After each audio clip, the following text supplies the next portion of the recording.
のでしょうか。立ち上がれ、私の分身! Later seasons of Vanguard probably would have been a lot better if this dude were around. I mean, he already kind of looks like a clam character.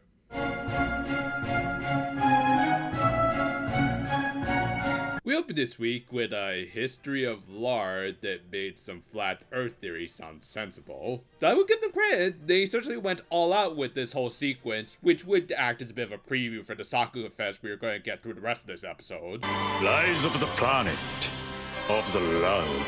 Hey, I'll take it over the umpteenth sequel/reboot of Hollywood. But yeah, all of this wasn't being narrated by Kitsugu Emiya and instead Bishi Buta, or as he preferred to be referred to as God of Blood. Pretty sure Boogie already has that title. Anyway, his whole plan, if I'm understanding it correctly, because it's pretty batshit insane, was to basically do his version of the Ice Age, but with lard. I'm just going to assume he's doing it to make it less appetizing to Galactus. Yeah, the dude eats plants and everything, but I think even he has to watch his cholesterol intake. However, considering that no one wants to clean up that sort of a mess, Milky Holmes tried to stop him. And to prevent him from releasing it, they had to make sure he didn't make his final offerings to the pig gods, which would be from Nero's own ancestor. Yeah, apparently this detective expo had a literal tub of lard on display to represent Nero Wolf. Now, of course, there was no direct connection to Lard in any of his stories, but come on, just look at the guy. He's fat! Fortunately, like most final bosses, especially one fueled by Lard, he took forever to go through his whole monologue, giving Milky Holmes enough time to procure the late detective's liposuction. Lord for Alani! Oh hey, Spider-Man has finally gained some more representation. But yeah, while the guy who kind of sounded like Kitsugu was making references to some servants from Fate, Henriette was just outright stealing Beowulf's sword from a museum in London. She had hoped to find some powerful new enemies in the birthplace of many great detectives, but found nothing other than Sonia from the first season. However, and while not even close to her level, she did have some choice words for the thief. So, don't want to see any boobies. You can take a scimitar, gore your neighbor David. Don't see the boobies though. Appropriately at the same time, Milky Holmes tried to hide in a recreation of her ancestor's home. Inside, they passed by many of Lupin's infamous capers, including King George's love letters, the 30 coffins, the Spear of Longinus? Oh god, this is going to lead to some really weird and stupid battle between two giant purple mechs, isn't it? However, the actually most notable item on display was a wheat straw from the Confession of Arsène Lupin. It's a fairly deep-cut reference in that it wasn't actually a major MacGuffin in his story, but as we see later in this episode, it did serve a much greater purpose. Back with Sonia and Henriette, they were of course discussing how the latter likely regretted abandoning Milky Holmes, and again with the Ava references. Honestly kinda surprised they didn't use the iconic sound effect here. Anyway, Sonia tried to convince her that Milky Holmes were still capable of bettering themselves as long as they had strong adversaries like Henriette. 3歩進んで4歩下がるようなことばっかりですが、いえ、3歩進んで1000歩ぐらい下がってますけど。Just ignore what they were doing at the beginning of the series.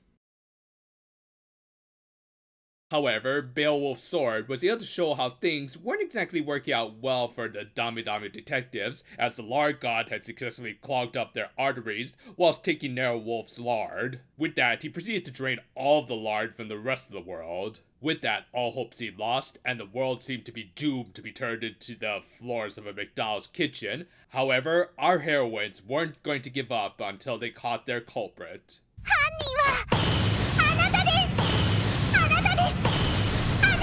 Well, duh. Well, give this guy credit, he does make a good argument for why trans fat should make a comeback.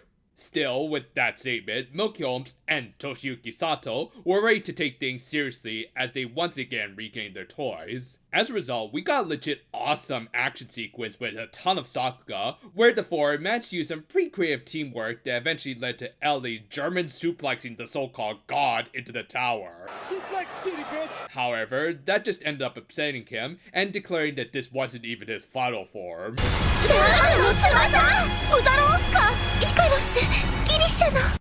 Wasn't his wings of wax? But yeah, I guess after all those Ava references, the animators decided to just work out some of their Roman/geek fix as he just summoned his Gladius and Aegis to his side. Milky Holmes countered with all they had, but like most final bosses, they still needed one more thing to give them an edge against a freaking god. Fortunately, they did have something in the form of that aforementioned wheat straw from Lupin's collection. Now, in the original story, it really was just a minor plot point that the Phantom Thief used to escape the cops, but in this show, this little wheat straw had the ability to suck up toys. Thus, they just needed to get close to the Lard God to take away his powers. However, before they could make their next move, he would end up moving very close to them.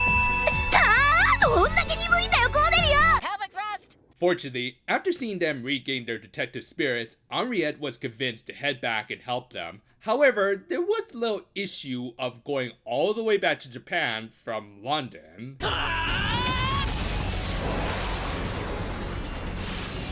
God, I love this show. He did Henriette kick so hard on the ground that she managed to propel herself all the way back to Japan. She also ended up rotating the planet itself, turning it almost immediately from night to day. Like, good God, that's just so fucking insane and doesn't follow any sort of science that I actually kind of love it. Superman wishes he was this OP.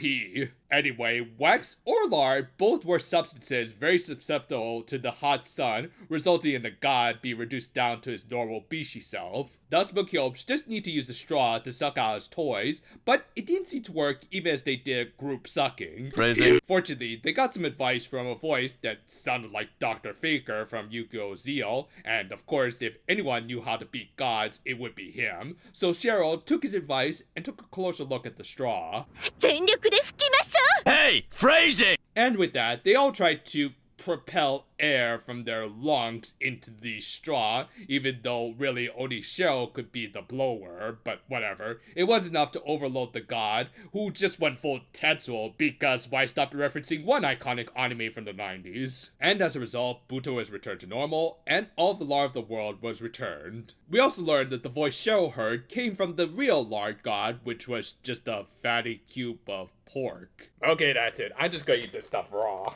With that, the god left them with the gift of a large snowstorm, which everyone was happy about, including that one father and son they reused for the third time in the series. Yeah, kid, you might want to close your mouth. With that though, the day was saved, Henriette was reunited with her Sims, who were still swearing their loyalty to her, and Yokohama celebrated a merry lard miss, which hopefully they'll have enough grease away to clean all this up. This was just pure unadulterated insanity and fun.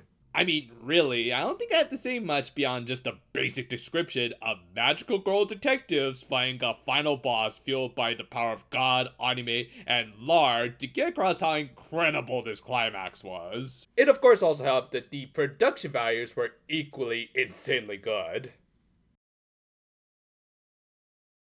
While it is easy to dismiss this anime as just total nonsense, which isn't an unfair assessment, at least they go all out with their insanity. It's a team of magical girl detectives find Porky Pig if he became a Bishi god. If that doesn't sound the least bit intriguing to you, then I think you should have your pulse checked. And even then, they did also have some good characterization going, from Milky Holmes finally starting to own up to their responsibilities as detectives, to Henriette reigniting her passion to face off with them again. Also, yeah, her literal world-turning feat was nothing short of epic, with all of its physics-breaking nonsense. It's the kind of anime stuff that you don't have to take too seriously, and just enjoy the ride, especially when Toshiyuki Sato is seemingly working overtime to produce legitimately some of the best animation to come out of the show. It makes for overall a climax that's pretty much suited for an anime like this. Lots of action, a little ecchi, and of course a ton of laughs as these absolutely incompetent detectives